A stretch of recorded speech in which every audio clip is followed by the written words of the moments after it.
सुप्रभात। ईश्वरीय प्रणाली, ईश्वरीय प्रणाली। जैसे दुनिया का शासन चल रहा है उसी प्रकार का आध्यात्मिक शासन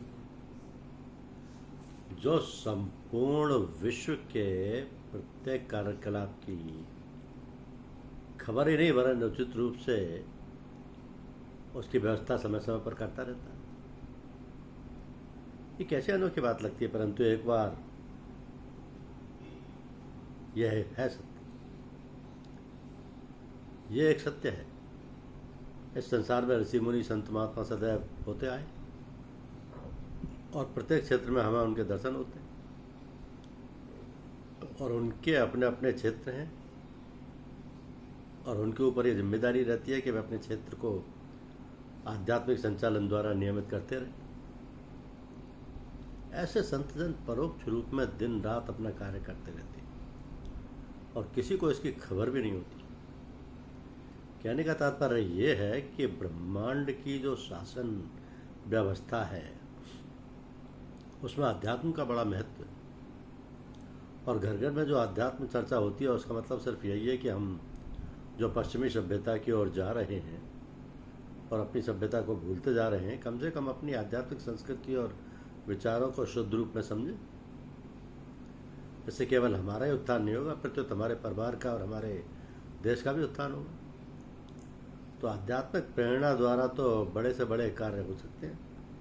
इसलिए अध्यात्म का यह विशेष महत्व है कि बिना अपनी शक्तियों का प्रदर्शन किए हुए हम राष्ट्र के उत्थान में अपना अनमोल योग प्रदर्शन किए हुए हम राष्ट्र के उत्थान में अपना अनमोल योग प्रदान करें। ये कर्तव्य प्रणाली बड़ी अनूठी है और जो संत महात्मा लोग ये कार्य चला रहे हैं ये उनकी बड़ी जिम्मेदारी है,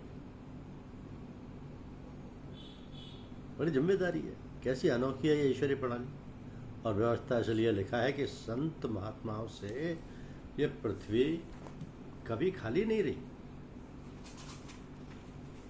खाली रह भी नहीं सकती। देश और प्राणी मात्र के कल्याण का भार उनके ऊपर है और यह बखूबी उसको निभा रहे।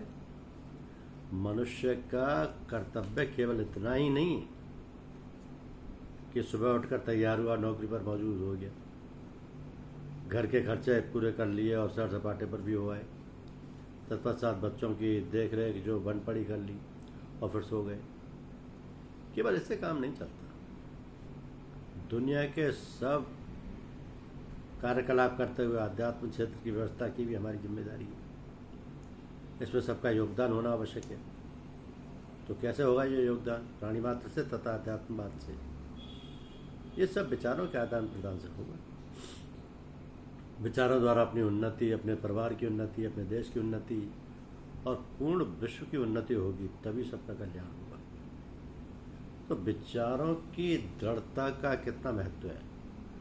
जैसे विचार होते हैं वैसा ही आदमी बन जाता है और आध्यात्मिक विचारों वाला मनुष्य केवल अपना रास्ता ही ठीक नहीं करता बल्कि अपने साथ वालों को भी सही रास्ते पर लगाता है। ये तभी हो सकता है राष्ट्र का कल्याण और देश की उन्नति। ये समझने की बात है कि आपका पथ प्रदर्शक कटीले और पथरीले पथ पर चलकर आपको किस प्रकार का रास्ता चलने को कह रहा है वो आपको हृदय बतलाएगा।